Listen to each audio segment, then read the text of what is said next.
September 15, 1944. Wehrmacht headquarters, East Prussia. Field Marshal Gerd von Rundstedt stared at intelligence reports that defied every principle of German military doctrine. His staff had documented something unprecedented in the annals of warfare. American forces were achieving logistics miracles that violated the fundamental laws of military science. What troubled the German high command most wasn't American tanks or aircraft, but something far more mundane yet infinitely more dangerous. American trucks were moving supplies at rates that German calculations deemed physically impossible. The weapon that would ultimately decide the fate of Nazi Germany wasn't forged in secret laboratories or designed by brilliant engineers. It wasn't a revolutionary aircraft or an unstoppable tank. The decisive weapon of World War II was something so ordinary that German military planners had dismissed it as tactically irrelevant. Yet this weapon would prove so devastatingly effective that Hitler himself would eventually ban his own forces from attempting to replicate it. The story begins with a fundamental misunderstanding that would cost Germany the war. German military doctrine, refined through decades of European warfare, emphasized efficiency above all else. Every vehicle was precious, every gallon of fuel carefully rationed, every mile of advance meticulously planned.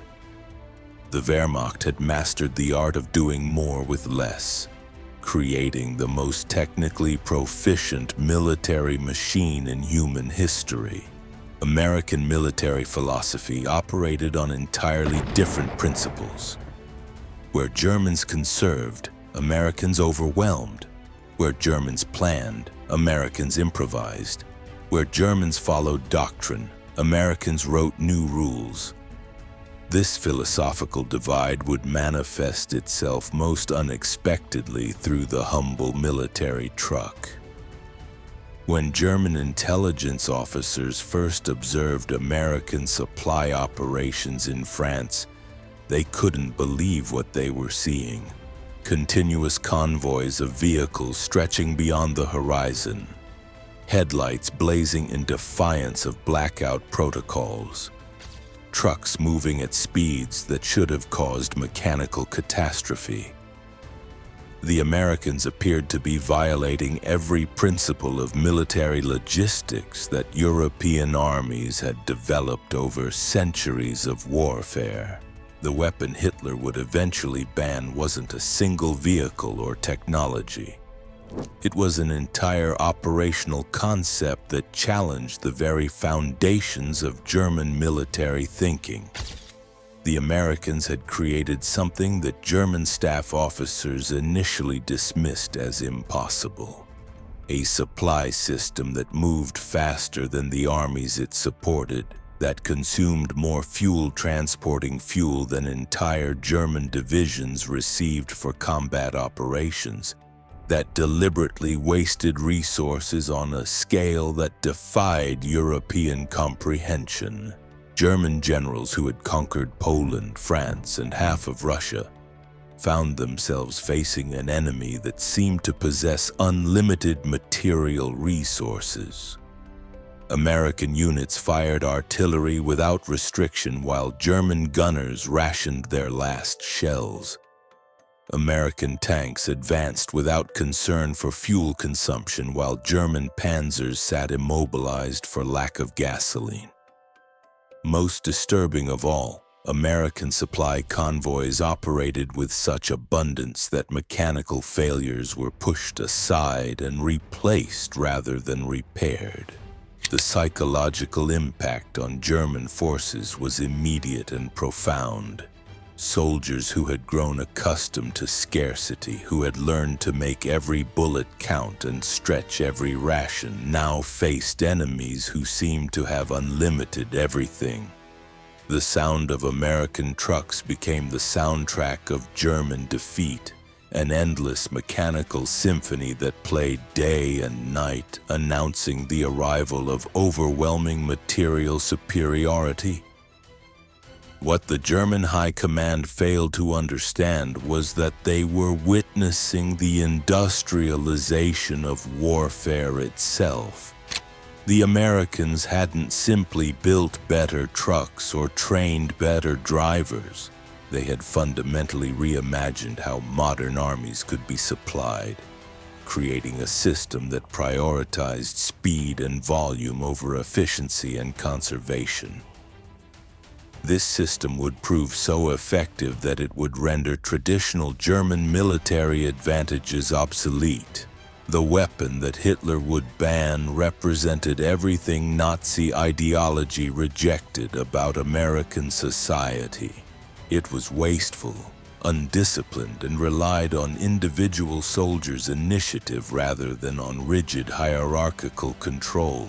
Yet this chaotic system would prove more effective than anything German military science had produced. The story of how American trucks defeated German tanks reveals the moment when industrial capacity became more critical than tactical brilliance. The German military establishment initially viewed American logistics operations with a mixture of amusement and contempt. Oberst Alfred Jodl, reviewing intelligence reports from the Western Front, dismissed American supply methods as the work of amateurs who understood neither military science nor resource management.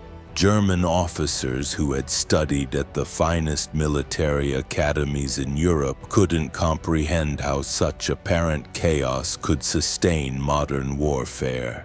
The Americans were committing what German doctrine considered tactical suicide. They operated supply convoys in broad daylight without fighter escort. They concentrated thousands of vehicles on single routes, creating perfect targets for artillery and air attack. They burned fuel at rates that would have bankrupted any European military. Most shocking of all, they abandoned damaged vehicles rather than attempting repairs, treating complex machinery as disposable commodities. German reconnaissance units reported observations that defied logical explanation. American convoys moved at night with headlights fully illuminated, visible from miles away. Individual trucks carried loads that exceeded safe capacity limits. Drivers operated for days without proper rest, sustained only by coffee and determination. The entire system violated every principle of military efficiency that German staff colleges had taught for generations. What German observers failed to recognize was the revolutionary nature of American production capacity. While European militaries operated under conditions of scarcity, American industry had achieved something unprecedented in human history: the ability to manufacture complex vehicles faster than they could be destroyed. Factories in Detroit were producing trucks at rates that exceeded the combined output of all European manufacturers. This industrial tsunami was about to crash over German defensive positions with overwhelming force. The psychological warfare aspect of American logistics proved as devastating as its practical impact. German soldiers could hear the endless rumble of truck engines throughout the night, a mechanical thunder that announced the arrival of unlimited supplies for their enemies. The sound itself became a weapon, demoralizing troops who knew they would face enemies equipped with unlimited ammunition while they rationed their final rounds. German attempts to replicate American logistics methods failed catastrophically. When Wehrmacht units captured American vehicles and attempted to integrate them into their supply systems, the results were immediate disaster. German drivers couldn't maintain the brutal pace that American operators sustained routinely. German mechanics lacked the spare parts and technical knowledge to maintain unfamiliar equipment. Most fundamentally, German military culture couldn't adapt to the American philosophy of acceptable losses through operational tempo. The weapon that Hitler would ultimately ban wasn't just about moving supplies efficiently. It represented a complete reimagining of how modern armies could operate in an industrial age. American forces had discovered that overwhelming material abundance could compensate for tactical imperfection. They could afford to waste resources because they possessed seemingly infinite replacement capacity. This realization transformed warfare from a game of careful resource management into a contest of raw, productive power. German field commanders began requesting permission to abandon traditional logistics doctrine and adopt American methods. The response from Berlin was swift and absolute. Hitler personally forbade any attempt to copy American supply operations, declaring them wasteful, undisciplined, and contrary to German military values. The Führer insisted that German efficiency would ultimately triumph over American excess, that quality would defeat quantity, that superior organization would overcome brute force. This decision sealed Germany's fate more certainly than any battlefield defeat. By refusing to adapt to the new reality of industrial warfare, Nazi leadership condemned their forces to fight with increasingly inadequate supplies against enemies who possessed unlimited resources. The weapon Hitler banned would continue operating with mechanical precision, delivering victory to Allied forces through the simple expedient of never running out of anything. In the end, the weapon Hitler banned wasn't steel or explosives, but the American spirit of limitless possibility applied to the mundane task of moving supplies.